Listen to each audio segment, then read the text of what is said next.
Race week is here, guys! Sa mga magti-TBR dyan, you've trained for this! Ilang buwan of sleepless nights, early mornings, late nights! You've been running! Now you have to do it! One more time! Ikaw at ako ay mga mandirigma. Kapang matapos umahon sa pagkatapating uurong sa gera ng buhay.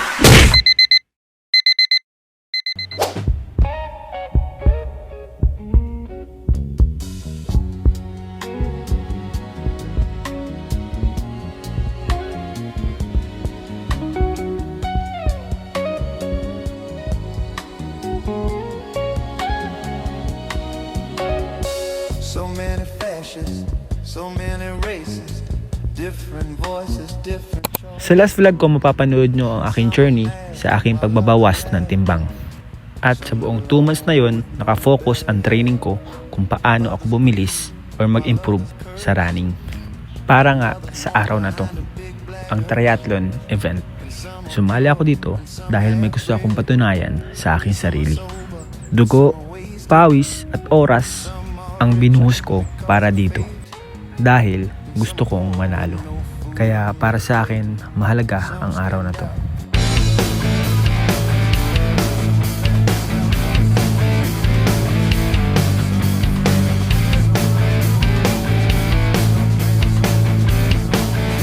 Ngayon guys, meron po tayong bag dito.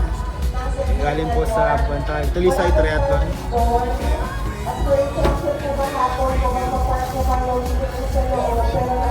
Meron siyang Katibayan Republic Sense. May bag to. Dalawang sombrero. Racing bib. So guys, mamaya kapit ko ito mamaya. Paka-stretching. Makapang ko lang.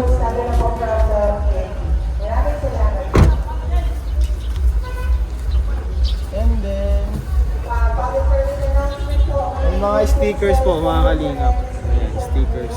Didikit natin siya dito. Paano ito isi?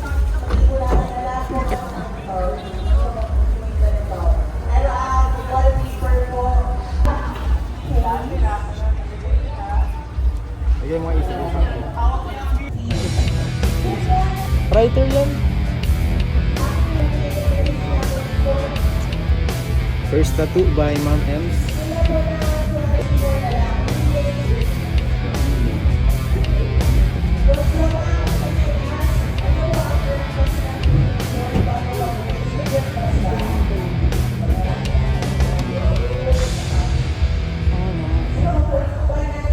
Ayan guys. Ito na ang ating first tattoo. Ang buhay natin. So yung mga kalingap, ready na tayo. Ayan ha. Yung number po natin, R62 relay. So yan, kita kasi tayo mamaya.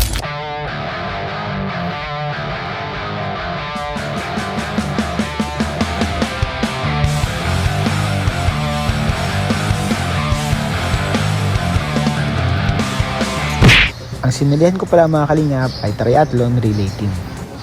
So dito, meron tayong swimmer, biker at runner. At ang mauuna po mga kalingap dito ay ang paglalangoy.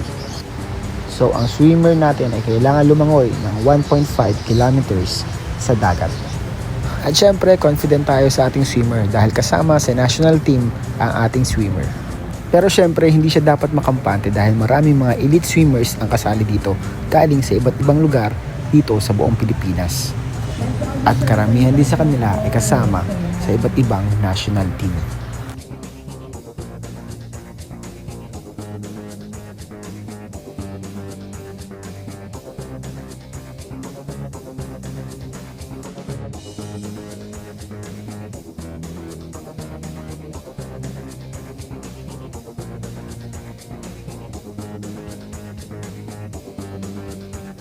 Talisay, humbled by the vastness of your creation. We thank you for the gift of this morning, for the rising sun over the Pacific, the strength in our athletes' bodies, and the spirit of community that brings us together for Talisay Triathlon Year 5. Lord, we ask for your divine protection over every athlete today as they dive into the toughest swim in Bicolanda. Be their calm amidst the waves. As they take the roads on their bikes, be their steady hand and clear vision. And as they find the grit to finish the run, be the breath in their lungs and the fire in their hearts. We pray for safety of our marshals, the medics, the volunteers who stand guard over this race. Grant them alertness and wisdom. We also thank you for the sportsmanship and camaraderie that define the sport. May we honor you through our perseverance and our respect for one another. And we all ask this in your name. Amen. In the name of the Father, the Son, and the Holy Spirit. Amen. And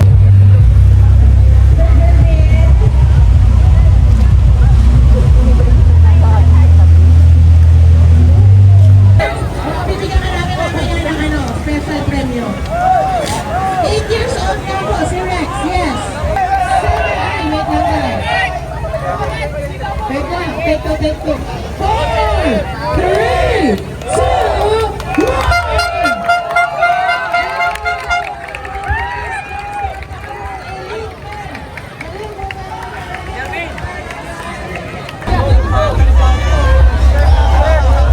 Marami po tayong kasama sa ating mga relay teams. Please, sa punta na rin po. Waters of Dalita, i-share ninyo.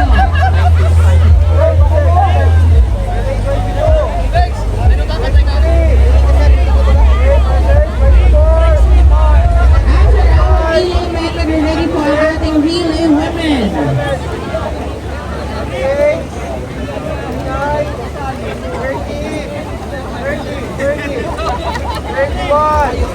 Paalala po sa mga nakaupo sa seawall, ako, baka po may biglang nagre-request po si Mayor na wala po uupo. Yung mga nakaupo po sa simon, baka po pwedeng hindi tayo maupo. Delikado po. Pwede po huwag tayo maupo. Paalala po, pasintabi. Brother, yan ako maupo. Yan pong balik na may Ang pinakabata yan si Rex.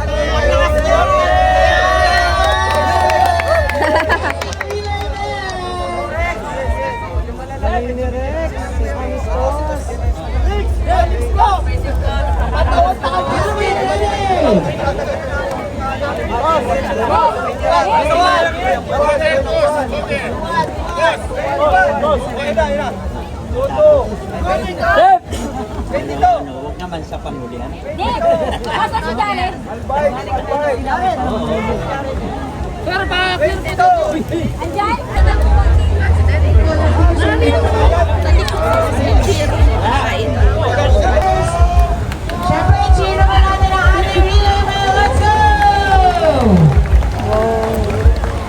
Ready? 10, 9, 8, 7, 6, 5, 4, 3, 2, 1!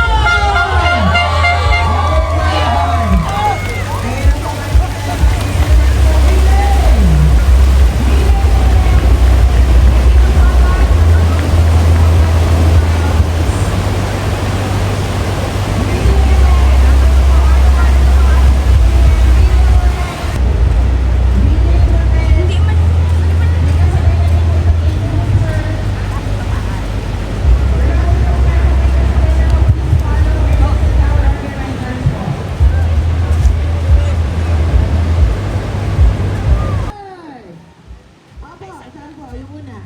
Air Force and Capture na. Please, correct us po ha. Kung tama po ang mention po natin.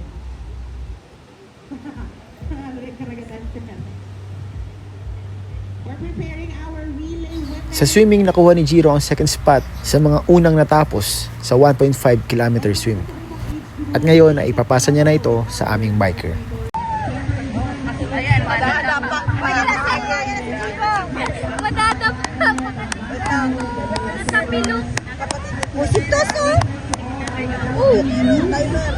Jiro! Jiro!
Isa ang mga biker namin sa mga nangunguna.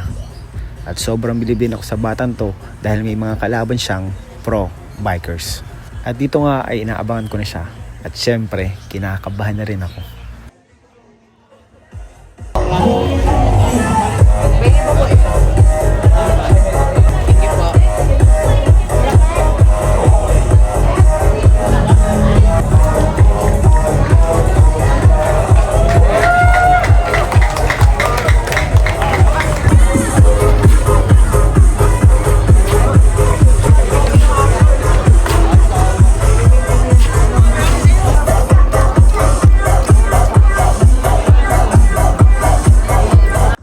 Dito naman sa takbo, makakalaban ko dito ang mga pro runners. Karamihan sa kanila kasama na sa national team at yung iba naman, hanap buhay na nila ang pagmamarathon.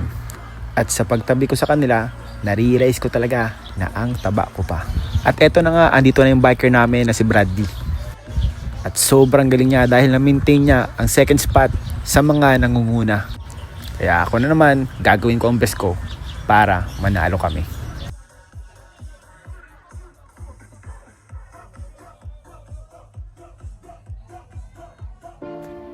Wala akong video sa pagtatakbo ko. Wala ring convoy na nag-a-assist sa akin. Maganda yung simula ng takbo ko. Pero sa turning point sa kalahatian ng 10km run, biglang natapilok ako. Naramdaman ko yung sakit. Pero hindi pwede na huminto ako. Mahalaga bawat minuto at segundo. At syempre, maraming naghihintay sa akin sa finish line na umaasa na manalo rin kami. Kaya itinuloy ko ang laban kahit bawat hakbang ay kumikirot na.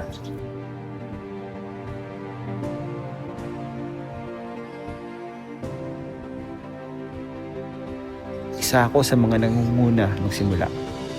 Pero bigla na lang unti-unti na akong nauunahan. Isa, dalawa, tatlo. Sobrang nakaka-disappoint. Naiisip ko yung mga training, mga pinaghirapan ng mga kasama ko. Pero, ganito pa yung nangyari. Pinatalo ko sila. Sa kabila ng lahat ng pagtitraining at hirap, nare-realize ko na mahina pa pala ako.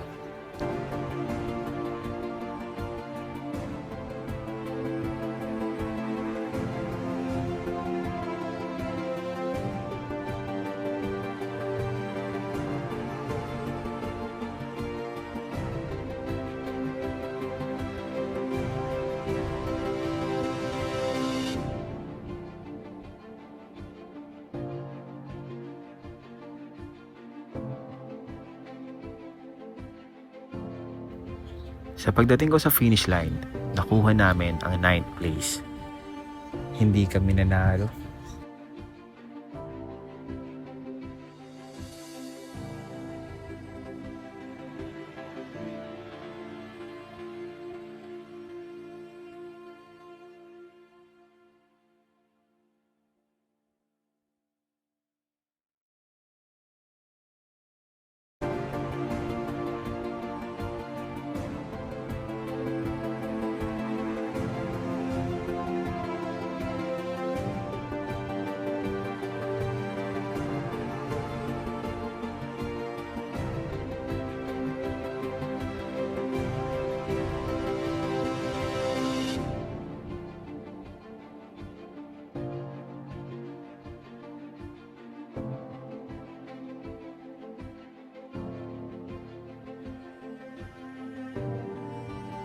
Pero hindi ito dahilan para tumigil o sumuko. Babawi ako.